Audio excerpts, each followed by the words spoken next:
श्री कृष्णा। आज हम आपको इस वीडियो में सुनाएंगे गुरुवार व्रत कथा। तो चलिए जानते हैं। गुरुवार व्रत करने से बृहस्पति देवता प्रसन्न होते हैं। यह व्रत अत्यंत लाभदायी है। अग्नि पुराण के अनुसार अनुराधा नक्षत्र युक्त गुरुवार से आरंभ करके 7 गुरुवार व्रत करने से बृहस्पति ग्रह की हर पीड़ा से मुक्ति मिलती है। बृहस्पति व्रत कथा प्राचीन समय की बात है। एक नगर में एक बड़ा व्यापारी रहता था। वह जहाज़ों में माल लदवाकर दूसरे देशों में भेजा करता था। वह जिस प्रकार अधिक धन कमाता था उसी प्रकार जी खोलकर दान भी करता था। परंतु उसकी पत्नी अत्यंत कंजूस थी। वह किसी को एक दमड़ी भी नहीं देने देती थी। एक बार सेठ जब दूसरे देश व्यापार करने गया तो पीछे से बृहस्पति देव ने साधु वेश में उसकी पत्नी से भिक्षा मांगी। व्यापारी की पत्नी बृहस्पति देव से बोली, हे साधु महाराज, मैं इस दान और पुण्य से तंग आ गई हूँ। आप कोई ऐसा उपाय बताए जिससे मेरा सारा धन नष्ट हो जाए और मैं आराम से रह सकूं। मैं यह धन लुटता हुआ नहीं देख सकती। बृहस्पति देव ने कहा, हे देवी, तुम बड़ी विचित्र हो। संतान और धन से कोई दुखी होता है। अगर अधिक धन है तो इसे शुभ कार्यों में लगाओ। कुंवारी कन्याओं का विवाह कराओ, विद्यालय और बाग बगीचों का निर्माण कराओ। ऐसे पुण्य करने से तुम्हारा लोक परलोक सार्थक हो सकता है। परंतु साधु की इन बातों से व्यापारी की पत्नी को खुशी नहीं हुई। उसने कहा, मुझे ऐसे धन की आवश्यकता नहीं है जिसे मैं दान में दूँ। तब बृहस्पति देव जी बोले, यदि तुम्हारी ऐसी इच्छा है तो तुम एक उपाय करना। 7 बृहस्पतिवार घर को गोबर से लीपना, अपने केसों को पीली मिट्टी से धोना, केसों को धोते समय स्नान करना, व्यापारी से हजामत बनवाने को कहना, भोजन में मांस मदिरा खाना, कपड़े अपने घर धोना। ऐसा करने से तुम्हारा सारा धन नष्ट हो जाएगा। इतना कहकर बृहस्पति देव अंतर्ध्यान हो गए। व्यापारी की पत्नी बृहस्पति देव के कहे अनुसार 7 बृहस्पतिवार वैसा ही करने का निश्चय किया। केवल 3 बृहस्पतिवार ही बीते थे कि उसकी समस्त धन संपत्ति नष्ट हो गई और वह परलोक सिधार गई। जब व्यापारी वापस आया तो उसने देखा कि उसका सब कुछ नष्ट हो चुका है।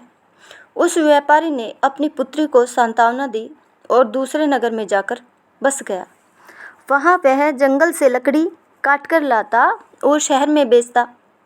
इस तरह वह अपना जीवन व्यतीत करने लगा। एक दिन उसकी पुत्री ने दही खाने की इच्छा प्रकट की, लेकिन व्यापारी के पास दही खरीदने के पैसे नहीं थे। वह अपनी पुत्री को आश्वासन देकर जंगल में लकड़ी काटने चला गया।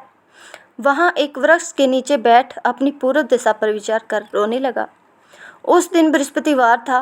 तभी वहाँ बृहस्पति देव साधु के रूप में सेठ के पास आए और बोले, हे मनुष्य, तू इस जंगल में किस चिंता में बैठा है? तब व्यापारी बोला, हे महाराज, आप सब कुछ जानते हैं। इतना कहकर व्यापारी अपनी कहानी सुनाकर रो पड़ा।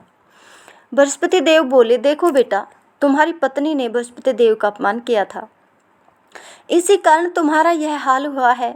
लेकिन अब तुम किसी प्रकार की चिंता मत करो। तुम गुरुवार के दिन बृहस्पति देव का पाठ करो। 2 पैसे के चने और गुड़ को लेकर जल के लोटे में शक्कर डालकर वह अमृत और प्रसाद अपने परिवार के सदस्यों और कथा सुनने वालों में बांट दो। स्वयं भी प्रसाद और चरणामृत लो। भगवान तुम्हारा अवश्य कल्याण करेंगे। साधु की बात सुनकर व्यापारी बोला, महाराज, मुझे तो इतना भी नहीं बचता कि मैं अपनी पुत्री को दही लाकर दे सकूं। इस पर साधु जी बोले, तुम लकड़ियां शहर में बेचने जाना। तुम्हें लकड़ियों के दाम पहले से चौगुने मिलेंगे, जिससे तुम्हारे सारे कार्य सिद्ध हो जाएंगे। उसने लकड़ियां काटी और शहर में बेचने के लिए चल पड़ा।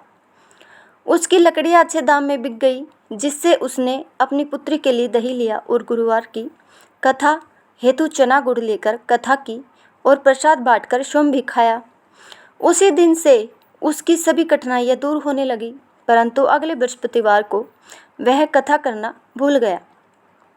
अगले दिन वहाँ के राजा ने एक बड़े यज्ञ का आयोजन कर पूरे नगर के लोगों के लिए भोज का आयोजन किया। राजा की आज्ञा अनुसार पूरा नगर राजा के महल में भोज करने गया, लेकिन व्यापारी और वह उसकी पुत्री तनिक विलंब से पहुँचे। अतः उन दोनों को राजा ने महल में ले जाकर भोजन कराया। जब वे दोनों लौटकर आए तब रानी ने देखा कि उसका खूंटी पर टंगा हार गायब है। रानी को व्यापारी और उसकी पुत्री पर संदेह हुआ कि उसका हार उन दोनों ने ही चुराया है। राजा की आज्ञा से उन दोनों को कारावास की कोठरी में कैद कर दिया गया। कैद में पड़कर दोनों अत्यंत दुखी हुए। वहाँ उन्होंने बृहस्पति देवता का स्मरण किया। बृहस्पति देव ने प्रकट होकर व्यापारी को उसकी भूल का आभास कराया और उन्हें सलाह दी कि गुरुवार के दिन कैद खाने के दरवाजे पर तुम्हें 2 पैसे मिलेंगे। उनसे तुम चने और मुनक्का मंगवाकर विधि पूर्वक बृहस्पति देवता का पूजन करना, तुम्हारे सब दुख दूर हो जाएंगे। बृहस्पतिवार को कैद खाने के द्वार पर उन्हें 2 पैसे मिले। बाहर सड़क पर एक स्त्री जा रही थी। व्यापारी ने उसे बुलाकर गुड़ और चने लाने को कहा। इस पर वह स्त्री बोली, मैं अपनी बहू के लिए गहने लेने जा रही हूँ, मेरे पास समय नहीं है। इतना कहकर वह चली गई। थोड़ी देर बाद वहाँ से एक स्त्री और निकली। व्यापारी ने उसे बुलाकर कहा कि हे बहन, मुझे बृहस्पतिवार की कथा करनी है, तुम मुझे 2 पैसे का गुड़ चना ला दो। बृहस्पति देव का नाम सुनकर वह स्त्री बोली, भाई मैं तुम्हें अभी गुड़ चना लाकर देती हूँ। मेरा इकलौता पुत्र मर गया है, मैं उसके लिए कफन लेने जा रही थी, लेकिन मैं पहले तुम्हारा काम करूँगी, उसके बाद अपने पुत्र के लिए कफन लाऊंगी। वह स्त्री बाजार से व्यापारी के लिए गुड़ चना ले आई और स्वयं भी बृहस्पति देव की कथा सुनी। कथा के समाप्त होने पर वह स्त्री कफन लेकर अपने घर गई। घर पर लोग उसके पुत्र की लाश को राम नाम सत्य है कहते हुए शमशान लेने जाने की तैयारी कर रहे थे। स्त्री बोली, मुझे अपने लड़के का मुख देख लेने दो। अपने पुत्र का मुख देखकर उस स्त्री ने मुंह में प्रसाद और चरणामृत डाला। प्रसाद और चरणामृत के प्रभाव से वह पुनर्जीवित हो गया। पहली स्त्री जिसने बृहस्पति देव का निरादर किया था, वह जब अपने पुत्र के विवाह हेतु पुत्र वधू के लिए गहने लेकर लौटी और जैसे ही उसका पुत्र घोड़ी पर बैठकर निकला, वैसे ही घोड़ी ने ऐसी उछाल मारी कि वह घोड़ी से गिरकर मर गया। यह देख स्त्री रो रोकर बृहस्पति देव से क्षमा याचना करने लगे। उस स्त्री की याचना से बृहस्पति देव साधु वेश में वहां पहुंचकर कहने लगे, देवी, तुम्हें अधिक विलाप करने की आवश्यकता नहीं है। यह बृहस्पति देव का अनादर करने के कारण हुआ है। तुम वापस जाकर मेरे भक्त से क्षमा मांगकर कथा सुनो, तब ही तुम्हारी मनोकामना पूर्ण होगी। जेल में जाकर उस स्त्री ने व्यापारी से माफ़ी मांगी और कथा सुनी। कथा के उपरांत वह प्रसाद और चरणामृत लेकर अपने घर वापस गई। घर आकर उसने चरणामृत अपने मर्त पुत्र के मुख में डाला। चरणामृत के प्रभाव से उसका पुत्र भी जीवित हो उठा। उसी रात बृहस्पति देव राजा के सपने में आए और बोले, हे राजन, तूने जिस व्यापारी और उसकी पुत्री को जेल में कैद कर रखा है, वह बिल्कुल निर्दोष है। तुम्हारी रानी का हार वही खूंटी पर टंगा है। दिन निकला तो राजा रानी ने हार खूंटी पर लटका हुआ देखा। राजा ने उस व्यापारी और उसकी पुत्री को रिहा कर दिया और उन्हें आधा राज्य देकर उसकी पुत्री का विवाह उच्च कुल में करवाकर दहेज में हीरे जवाहरात दिए। बोलो जय बृहस्पति देव की। अगर आपको यह कहानी पसंद आई हो तो प्लीज़ इस वीडियो को ज़्यादा से ज़्यादा शेयर करें। कथा सुनने के लिए आप सभी का हम तहे दिल से धन्यवाद करते हैं।